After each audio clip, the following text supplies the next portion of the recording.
Olá, povo de Deus, sexta-feira, 5 de julho de 2024, 13ª semana do Tempo Comum.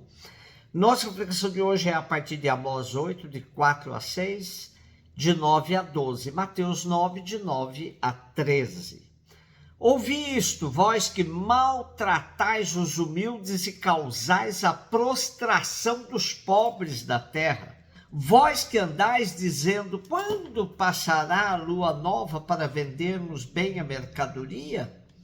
E o sábado para darmos pronta saída ao trigo, para diminuir medidas, aumentar pesos, adulterar balanças, dominar os pobres com dinheiro e os humildes com um par de sandálias, e para pôr à venda o refúgio do trigo?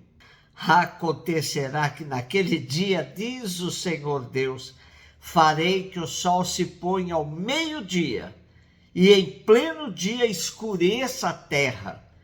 Mudarei em luto vossas festas e em pranto todos os vossos cânticos. Farei vestir saco a todas as criaturas e tornarei calvas todas as cabeças. O país porá luto como por um filho único, e o final desse dia terminará em amargura. Eis que virão dias, diz o Senhor, em que enviarei fome sobre a terra, não fome de pão nem sede de água, mas de ouvir a palavra do Senhor. Os homens vaguearão de um mar a outro mar, circulando do norte para o oriente em busca da palavra do Senhor, mas não a encontrarão. As denúncias de Amós são tão realistas e objetivas que mantêm uma enorme atualidade.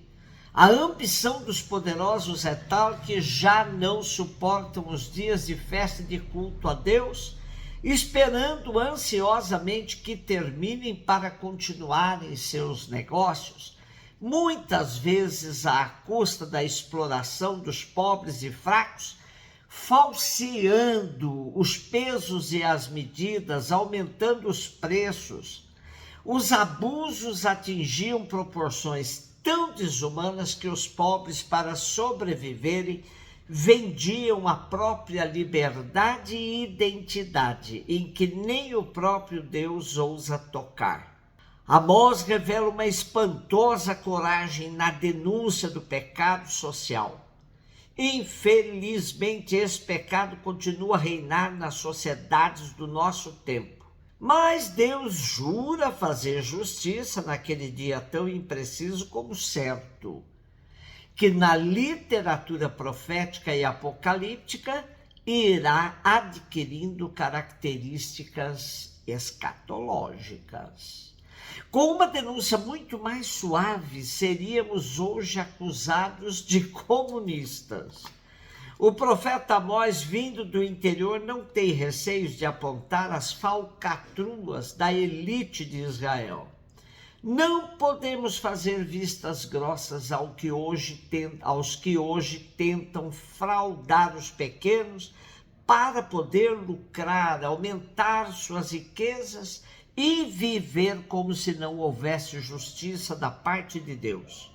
O profeta denuncia coisas bem concretas que faziam os corruptos: diminuir medidas, aumentar pesos, adulterar balanças, dominar os pobres com dinheiro, os humildes com par de sandálias, vender refúgio do trigo. De fato, Amós denuncia com toda veemência as atitudes dos corruptos da época. Quem age como esses folgazões do tempo de Amós não tem a mínima vergonha e são capazes de se apresentar como cidadãos do bem e religiosos. Mateus 9, de 9 a 13, Jesus viu um homem chamado Mateus sentado na coletoria de impostos e disse-lhe: segue-me. Ele se levantou e seguiu a Jesus. Enquanto Jesus estava à mesa em casa de Mateus, vieram muitos cobradores de impostos e pecadores e sentaram-se à mesa com Jesus e seus discípulos. Alguns fariseus viram isso e perguntaram aos discípulos: por que vosso mestre come com os cobradores de impostos e pecadores? Jesus ouviu a pergunta e respondeu: aqueles que têm saúde não precisam de médico, mas sim os doentes. Aprendei, pois, o que significa: eu quero é misericórdia e não sacrifício. De fato, não vim para chamar os justos, mas os pecadores. O autor do Evangelho de Mateus apresenta-nos uma catequese sobre o pecado e sobre a reconciliação, unificando duas narrativas originariamente diferentes, uma sobre a vocação de Mateus e outra sobre a discussão suscitada pelo comportamento de Jesus, que andava na companhia de pecadores e publicanos. A vocação de Mateus é apresentada em duas pinceladas que resumem o essencial. Mateus estava sentado à mesa dos impostos, pelo que ficamos a saber que era então publicano. E depois a sua obediência imediata à palavra de Jesus, que o manda segui-lo.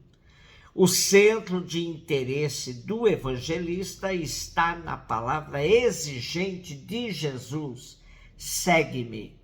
O chamamento feito por Jesus tem o mesmo tom imperativo que Javé usara no Antigo Testamento. Por isso, era indiscutível e irrecusável.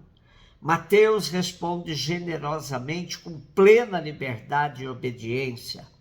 A obediência da fé. A pergunta dos fariseus aos discípulos traduziu o escândalo e o descrédito que as más companhias de Jesus suscitavam nos bem-pensantes. A resposta de Jesus é desconcertante. A partir dela poderíamos raciocinar assim: já que o Deus se preocupa mais com o pecador do que com o justo, sejamos pecadores. Paulo refere que havia quem assim pensasse. Mas Jesus não glorifica o pecado nem o pecador, apenas o quer libertar, perdoar e não o considerar inimigo, como faziam os teólogos da época. Quer reintegrá-lo na comunidade e na amizade de Deus. Quero misericórdia e não sacrifício. Isso resume muito bem a perspectiva de Jesus. Enquanto os fariseus ficavam alimentando o regime de comércio com Deus para sanar os pecados, para cada pecado uma taxa de sacrifício, Jesus desmonta essa perspectiva, apontando a misericórdia de Deus como meio de voltar ao sadio relacionamento com Deus. Misericórdia e não sacrifício.